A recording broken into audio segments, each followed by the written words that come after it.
Hi, good morning. This is Pastor Jeff Barkley. I call these Friday talks Good Fridays. Been thinking a lot about virtual reality, virtual Christmas. Lots of churches have found new ways to go online to share the gospel. Uh, the word virtual means real. In the old days, the word virtual meant real, but not quite real. Now, when we're online like this, virtual means it's real. It's on a computer, and uh, we know it can be edited, but nonetheless, this is real Christianity right now. It's not the kind of Christianity that actually any of us probably plan for or want. I think one-on-one, skin on skin, flesh on flesh, life on life is the best way to do uh, gospel Christianity, to be together, encouraging one another. But virtually, we can share the truth.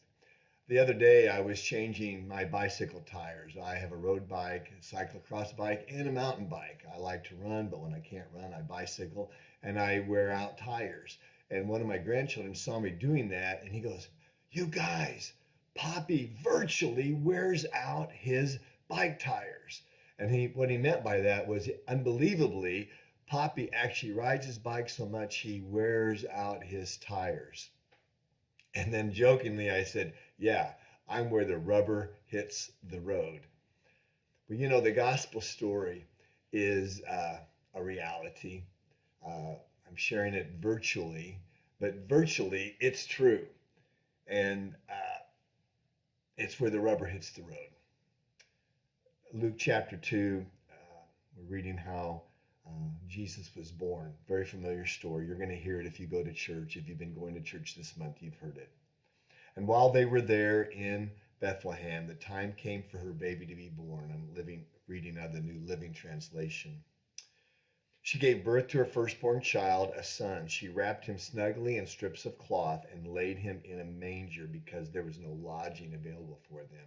I mentioned in a sermon 2 weeks ago that when I was younger, I just assumed a manger meant a cradle. I don't exactly remember when I discovered that a manger was a feeding trough in a barn. But boy, the rubber hit the road in this story, didn't it? Baby Jesus was born in a barn and laid in a feeding trough. I'm familiar with what those look like. I was raised in a farm town.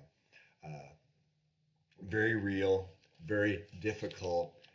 If you've ever traveled and you're tired and you need a motel room and you can't find one when there's no room at the inn, I doubt any of us would opt for going to a farmer and say, "Hey, can I spend the night in your barn?" At the birth of Jesus, the rubber hit the road. Well, Jesus came to this planet to die for us, and that's reality, and it's where the rubber hits the road. Jesus, it says, after they had nailed him to the cross, the soldiers gambled for his clothes by throwing dice. Then they sat around and kept guard as he hung there. A sign was fashioned above Jesus' head announcing the charge against him. It read, "This is Jesus, the King of the Jews." And of course, that sign was in mockery, and it was in the languages of the people of the day. Then it goes on to say, two revolutionaries, thieves, were crucified with him, one on the right and one on the left. That's a real story. It actually happened. Baby Jesus was born to die for our sins. And if we're going to be doing things virtually, and this is the new normal, let me just encourage you, find ways to talk about Jesus, his life, his death on the cross, and his resurrection, and the hope and the life that death, burial, and resurrection offers to us. That's the Christmas story. And that's why Christmas celebrations can be joyous ones, no matter how difficult life is at this time. Jesus knows what it's like when the rubber hits the road and we feel worn out. He wants to meet us right where we are today. May you have a good Friday with Jesus today. God bless you all.